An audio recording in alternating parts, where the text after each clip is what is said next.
Assalamualaikum warahmatullahi wabarakatuh. Di sini saya akan memaparkan mengenai tugas Statistika Ekonomi 2, dosen pengampunya Bapak Tato Edrianto, SEMSI. Nama saya sendiri Nadia Damayanti Chandra Putri, NIM 190810201083. Untuk soal yang kedua, saya di sini mengerjakan soal 2 dan soal yang ketiga.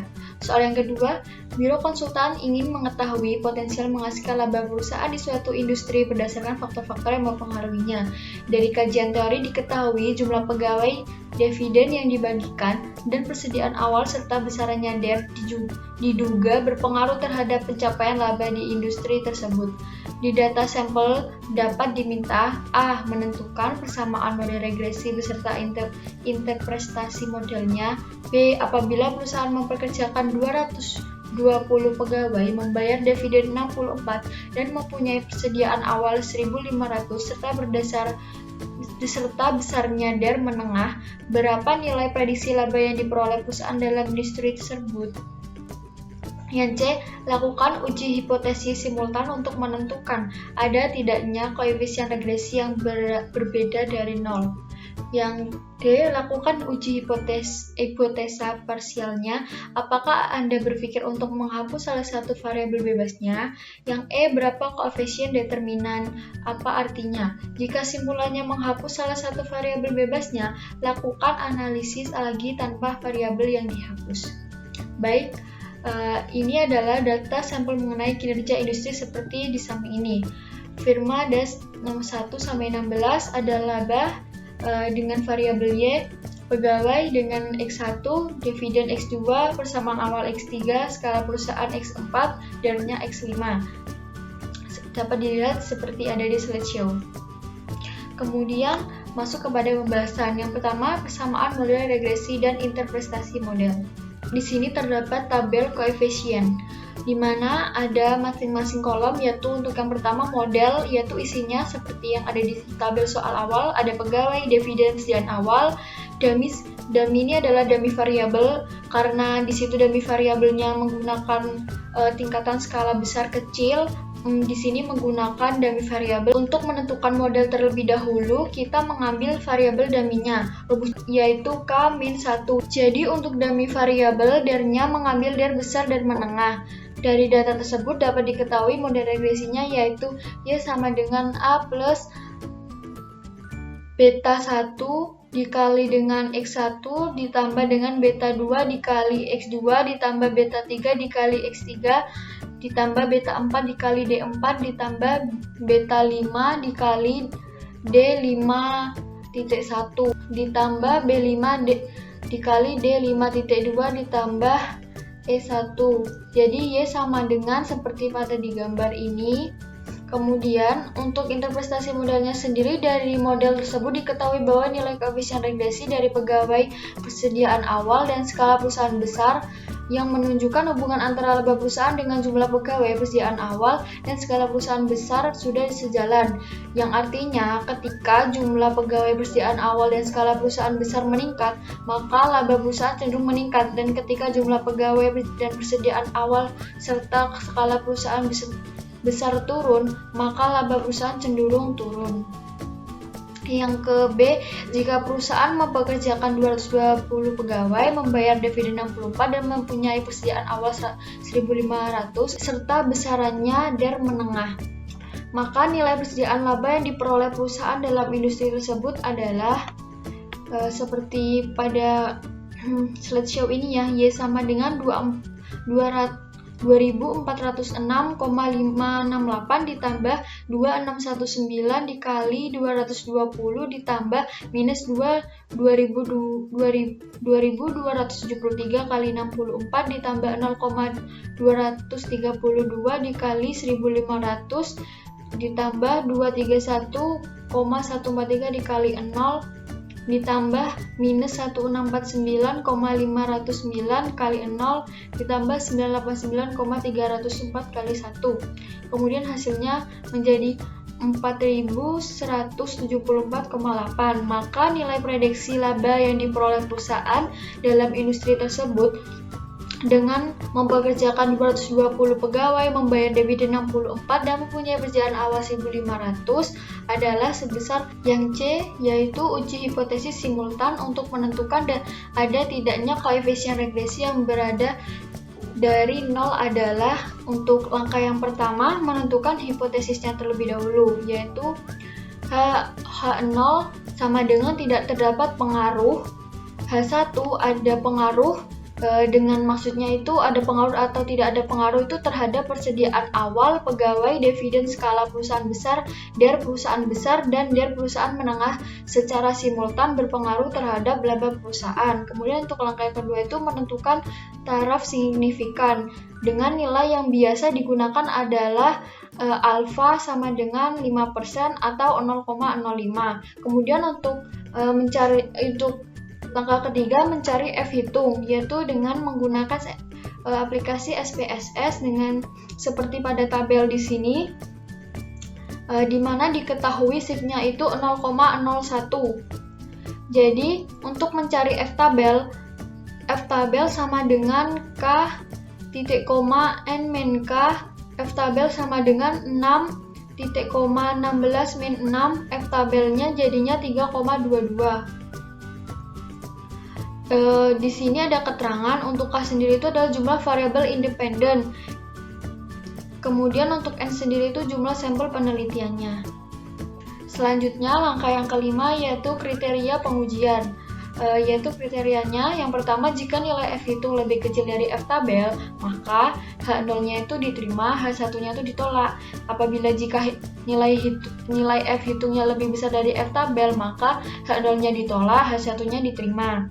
Jadi kesimpulannya, berdasarkan output ANOVA di atas, diketahui bahwa nilai signifikasi secara simultan berpengaruh secara simultan terhadap laba perusahaan adalah sebesar 0,001 atau lebih kecil sebesar 0,001 lebih kecil 0,05 dan nilai F hitungnya itu 11,117 lebih besar dari F tabel yaitu 3,22, sehingga dapat disimpulkan bahwa H0 ditolak dan H1 diterima.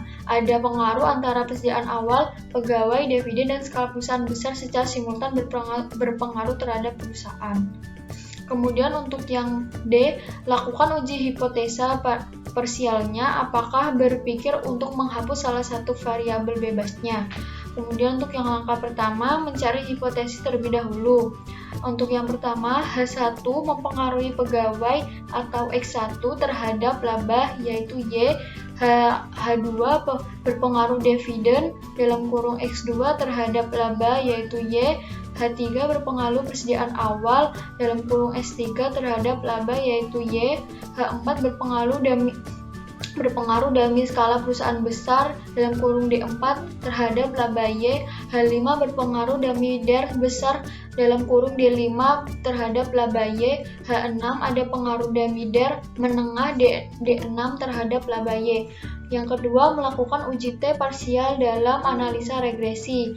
Di sini ada tabel koefisien, ada modelnya yaitu ya seperti pada untuk mencari hipotesis tentunya ada pegawai, dividen, persediaan awal, dami skala besar, dami DER besar, dami DER menengah. Dapat dilihat pada tabel, hasilnya seperti ini. Kemudian langkah yang ketiga mencari T-tabel, yaitu T-tabel itu sama dengan alfa dibagi 2 N min K min 1. Untuk T-tabel sama dengan 0,05 dibagi 2 titik koma 16 min 6 min 1, T-tabelnya jadinya 0,05 titik koma 9, T-tabelnya jadi 2,262, yaitu tabel uji T. Pada tabel uji T di keterangan alfa sama dengan 0,05, K itu adalah jumlah variabel independen, N jumlah sampel penelitian. Kemudian ke kesimpulan, saya tidak akan menghapus salah satu variabel bebas karena nilai dari R-square-nya itu sudah kuat, yaitu sebesar 0,882 yang sudah mendekati 1 atau 100%. Artinya penelitian berhasil dan dapat segera diinterpretasikan. Kemudian yang E, mencari koefisien determinan. Di sini ada model summary ya, yaitu ada satu model R-nya itu 0,939, R-square-nya itu 0,882 yang seperti saya sudah sebutkan sebelumnya. Kemudian di sini dari data tersebut itu diketahui bahwa nilai adjusted R-square atau koefisien determinasi itu sebesar 0,882 atau 88,2%, yang artinya pengaruh variabel DER menengah, DER besar, persediaan awal, pegawai, dividen, dan skala perusahaan besar terhadap variabel laba perusahaan sebesar 88,2%. Kemudian untuk yang F itu, jika simpulannya menghapus salah satu variabel bebas, lakukanlah analisisnya.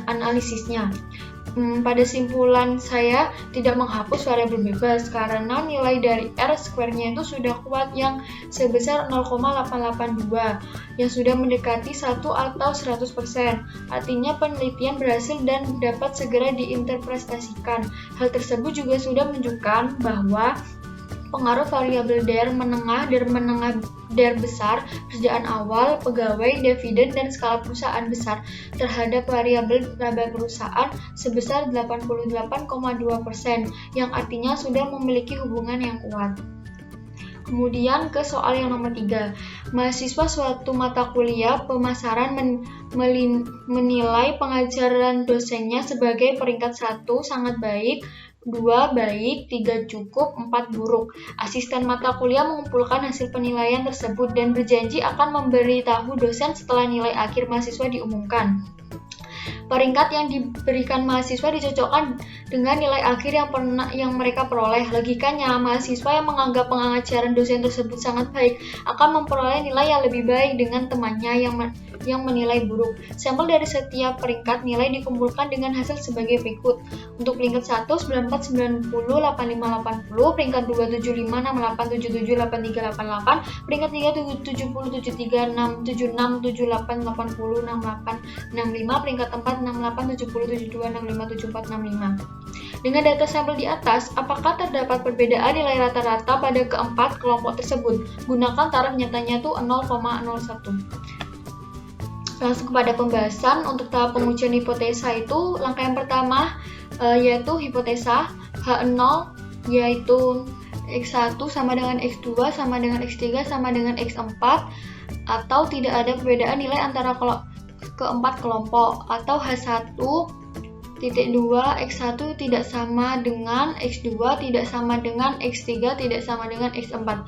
Ada perbedaan nilai antara keempat kelompok tersebut. Kemudian untuk langkah yang kedua, menentukan level of signification, yaitu alfanya itu tadi kan 0,01, maka F A.2K min 1, N min K. Jadi F dalam kurung 0,01 dibagi 4 min 1, 22 min 4. Jadinya F-nya itu 0,01 dibagi 3,18, yaitu jadinya 5,09 yang dilihat dari F tabel. Kriteria pengujian. Jadi pada gambar ini daerah yang tidak diarsir ini adalah daerah yang dimana yang diterima, yang tidak diarsir ini daerah yang ditolak. H0 diterima apabila titik 2 F hitung lebih kecil dari F tabel, titik koma H0 ditolak apabila F hitung lebih besar dari F tabel. Kemudian ke langkah yang keempat, perhitungan nilai F. Di sini untuk rumus F sendiri itu sama dengan variance between means dibagi variance within group, atau F sama dengan SST dibagi K-1 dibagi lagi SSE dibagi N-K. Kemudian sama dengan itu jadinya MSTR dibagi MSE. Nah, dapat dilihat nih di tabel yang sudah dimasukkan dan sudah dijumlahkan masing-masing X1 dan X1 kuadrat, X2 dan X2 kuadrat, dan seterusnya. Kemudian di sini ada kolom TC. Kolom TC itu adalah nih kolom yang tidak ada kuadratnya. Nah, kalau di sini itu total, yaitu total dari yang dikuadrat. Nah, kalau di sini itu total yang tidak ada kuadratnya, yaitu yang 349, 391, 5110, 414, yang totalnya itu 1664. Kemudian untuk 4 ini adalah sampel, yaitu kan di peringkat 1 itu sampelnya ada 4, peringkat 2 itu sampelnya ada 5, peringkat 3 sampelnya ada 7, peringkat peringkat 4 sampelnya ada 6. Kemudian di sini ada T, C-nya itu adalah X1 atau X2 atau S3 gitu. Jadi ini jumlah ini, terus habis itu dibagi sama NC. NC itu yang ini sampelnya gitu. Kalau TC itu yang pangkat, kemudian nanti dibagi sama 4. Kalau yang peringkat 1 ini jadinya 30.561 dibagi 4, hasilnya ini. Kemudian kalau yang peringkat 2 30.811 dibagi 5, hasilnya ini. Kemudian peringkat 3 37.338 dibagi 7, hasilnya ini.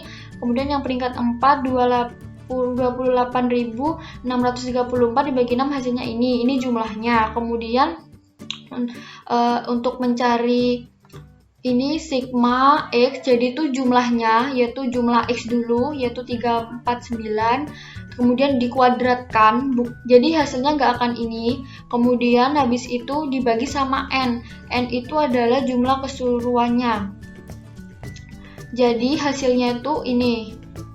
Kemudian untuk lebih jelasnya lagi ini lebih detail, yaitu untuk mencari rumus yang MSTR yang dibagi nanti MSE nanti ketemu F. Jadi dimulai dulu dari SST, yaitu seperti rumus yang sigma T kuadrat C dan NC dikurangi sigma X kuadrat dibagi N, seperti yang sudah dihitung tadi seperti ini. Terus kemudian hasil sampelnya yang N tadi itu 22 ya keseluruhannya, kemudian sama dengan hasilnya 890,68.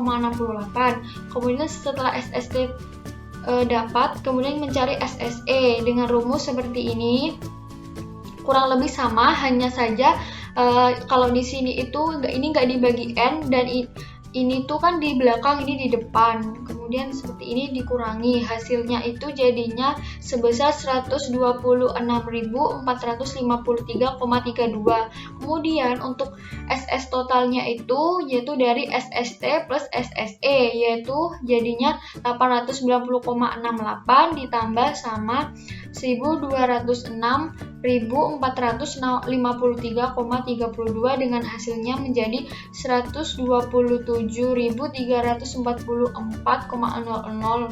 Kemudian untuk MSTR sendiri mencarinya SST dikurangi K-1, jadinya 890,58 dari sini dibagi 3, yaitu dari 4 dikurang 1 sama dengan 296,895. Di sini itu maksudnya 4 itu kan ada peringkat 1, 2, 3, 4. Kemudian untuk mencari MSE-nya itu SSE sama dibagi N-K, jadinya 126.453,32 dibagi 22 min 4, yaitu 18, sama dengan hasilnya 7.025,18.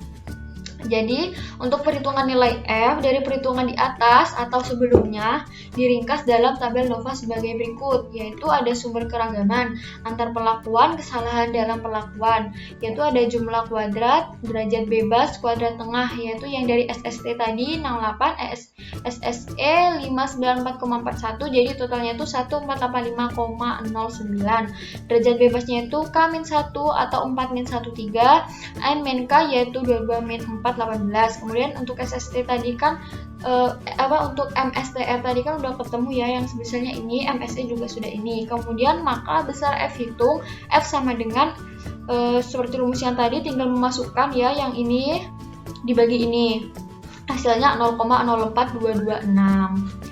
Jadi untuk kesimpulannya yaitu tahap terakhir, karena F hitung sama dengan 0,04226 lebih kecil sama dengan F tabel yaitu 5,09, maka dengan alfa 0,05 H0 diterima, artinya nilai akhir mahasiswa berhubungan dengan pendapatan mereka tentang cara pengajaran dosennya di kelas.